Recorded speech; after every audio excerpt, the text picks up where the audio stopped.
Correct sir. சொன்னா புரியாதா sir? இந்த படத்துல வர ரகுவரன் மாதிரி நீங்களும் ஃபேக் எக்ஸ்பீரியன்ஸ் போட்டு ஐடி ஜாப் போயிட்டு லட்சக்கணக்கில் சம்பாதிக்கணும்னு நினைக்கிறீங்களா? இந்த மாதிரி ஃபேக் எக்ஸ்பீரியன்ஸ் போட்டு ஐடி ஜாப் போகக்கூடியவங்களோட முழு கதையை அந்த படத்துல சொல்ல. ஆனா இந்த வீடியோவில் நான் ஃபுல்லா சொல்றேன். நிறைய பணம் செலவு பண்ணணும். குறைஞ்சது 2 லட்சத்துல இருந்து 10 லட்ச ரூபா வரைக்கும் ஒரு ஃபேக் எக்ஸ்பீரியன்ஸ் போட்டு அப்ளை பண்ணக்கூடிய ஜாபுக்கு நீங்க செலவு பண்ணணும். அப்புறம் இந்த ஒரு 5 வருஷம் ஃபேக் எக்ஸ்பீரியன்ஸ் போட்டிருக்கீங்கன்னு வச்சுங்களேன். அந்த ஜாப் இன்டர்வியூ நீங்க கிளியர் பண்ணணும் அப்படின்னா குறைஞ்சது 4ல இருந்து ஒரு 5 மாசம் வரைக்கும் ட்ரைனிங் எடுக்கணும். ட்ரைனிங் எதுக்குன்னா இன்டர்வியூ கிளியர் பண்றதுக்கு தானே தவிர 5 வருஷம் அளவுக்கு வேலை செய்யறதுக்கு கிடையாது. இந்த ட்ரைனிங் பீரியட்ல பாதி நம்ம ஆளுங்க என்ன பண்ணுவாங்க, எப்பா சாமி போதுனான்னு சொல்லி கிளம்பி போயிடுவாங்க. அதுக்கான கட்டண பணம் போனதுதான். இதையும் தாண்டி தட்டு தடுமாறி இன்டர்வியூ கிளியர் பண்ணி ஜாப் சேர்ந்தவங்க கதை இன்னும் மோசம். டே 1ல இருந்து உங்களோட ஒரு எக்ஸ்பீரியன்ஸ் ரிசோர்ஸ் நினைச்சு எல்லா பெரிய வேலையும் கொடுப்பாங்க. ஆனா நம்ம ஆளு வெறும் 5 மாசம் ட்ரைனிங் எக்ஸ்பீரியன்ஸ் வச்சுட்டு அந்த வேலையை உருட்டிக்கிட்டு இருப்பாரு. ஒவ்வொரு வேலையும் பண்றதுக்கு ஒவ்வொருத்தன் கையில் விழுந்து முடிச்சுக்கிட்டு இருப்பாரு. இப்படி சமாளிச்சுட்டு போயிட்டு இருக்கும் போது நம்ம ஆளுக்கு ஓரத்துல ஐயோ நம்ம ஃபேக் எக்ஸ்பீரியன்ஸ் போட்டு வந்திருக்கோமேடா அப்படிங்கிறது உறுதிக்கிட்டே இருக்கும்.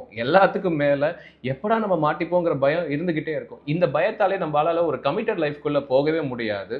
எப்ப பார்த்தாலும் ஒரு மென்டல் ஸ்ட்ரெஸ்ஸோட சுத்திக்கிட்டே இருப்பார். ஒரு கட்டத்துல ஒரு கமிட்டட் லைஃப்க்கு போறீங்கன்னே வச்சுங்களேன். ஹவுஸ் இஎம்ஐல வாங்குறீங்க, கார் இஎம்ஐல வாங்குறீங்க, பசங்களோட ஸ்கூல் ஃபீஸ்லாம் இருந்துட்டு இருக்கு.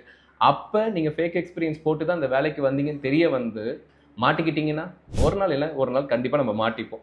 அப்ப வேலை போனா என்ன பண்ணுவோம்? இன்னைக்கு யார் ஐடில வேலை கொடுக்குறாங்க அப்படின்னு நீங்க கேட்டீங்க அப்படின்னா, இப்போ உங்க ஸ்கிரீன்ல தெரியக்கூடிய இந்த ப்ரொஃபைல் எல்லாம் பாருங்க. இதெல்லாம் லிங்க்டின்ல இருக்கக்கூடிய ப்ரொஃபைல். இவங்க எல்லாருமே 19 வருஷம், 15 வருஷம், 12 வருஷம் கெரியர் கேப் இருந்தும் சேல்ஸ் ஃபோர்ஸை தெரிஞ்சுக்கிட்டு படிச்சு நல்லா ட்ரைன் ஆகிட்டு இன்னைக்கு ஒரு கம்பெனியில் ஃப்ரெஷராக ஜாயின் பண்ணி இன்னைக்கு நல்ல நிலைமையில இருக்காங்க. எங்கேயுமே அவங்க ஃபேக் எக்ஸ்பீரியன்ஸ் போடலை. ஆனால் ஒன்று, அவங்க கம்பெனி ஜாயின் பண்ணும் போது அவங்களோட சேலரி மினிமம் 2.5 LPL இருந்து 4.5 LPL வரைக்கும் அவங்களுக்கு சேலரி கிடைச்சிருக்கு. சேல்ஸ் ஃபோர்ஸுங்கிறது ஒரு லோ கோடு பிளாட்ஃபார்ம். 40% உங்களுக்கு கோடிங் இருக்குமே தவிர மீதி 60% point, click and drag and drop configuration தான் இருக்கும். அதை நீங்கள் ஈஸியாகவும் கற்றுக்கலாம், ஈஸியாகவும் ப்ராக்டிஸ் பண்ணலாம். எல்லாத்துக்கும் மேலே ரொம்ப ஈஸியாக வேலை செய்யலாம். வருஷத்துக்கு குறைஞ்சது 30%லேருந்து 100% வரைக்கும் ஹைக்கு தரக்கூடிய ஒரு நல்ல job opportunity. Salesforce learning ஜேர்னியை ஷேர் பண்ண அவங்களுடைய வீடியோஸ்லாம் நம்ம யூடியூப் சேனலில் கெரியர் கேப் அப்படிங்கிற லிஸ்ட் கீழே இருக்குது, அதையும் பார்த்துக்கலாம். சேல்ஸ் ஃபோர்ஸை பற்றி மேலும் தெரிஞ்சுக்க visit agsskilldevelopment.com and reach our